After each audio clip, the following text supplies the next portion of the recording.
Hello and welcome to EGW Writings Tech Tips. I'm your host, Daryl Thompson.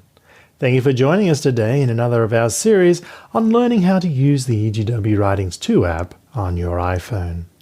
Now I'm going to show you today how to set up the bookshelf on the EGW Writings 2 app to be exactly how you like it. We have built 5 different methods of layouts that you can lay out the books to appear either as a list or as thumbnails. And I'm going to demonstrate how you do that right now.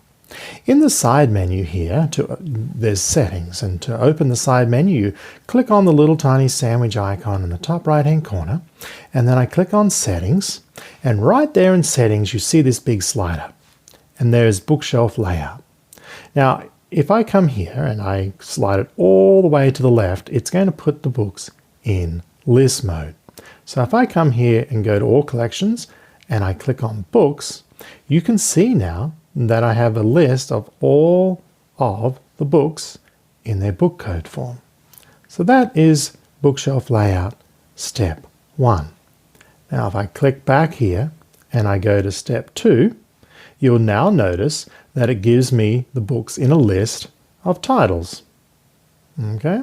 If you want to use the little quick slider at the access on the side, if I want to go to like Ministry of Healing, I can tap on the M, and there it is right there, the Ministry of Healing.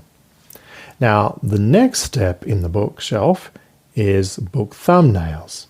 So if you come back here, you can now see that I've got the thumbnail mode.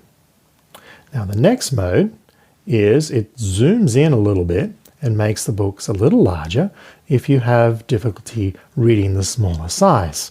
And it goes from 3 to 2 books.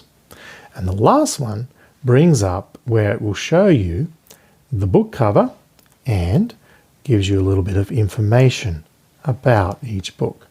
So that is that step. And if you want to go back to the default, there is one more position that's default. You can just tap on that and it brings it back to the default layout mode.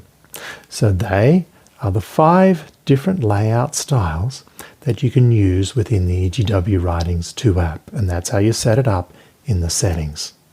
Thanks for joining us for another tech tip. I'm Daryl Thompson, your host. Have a nice day. Bye for now.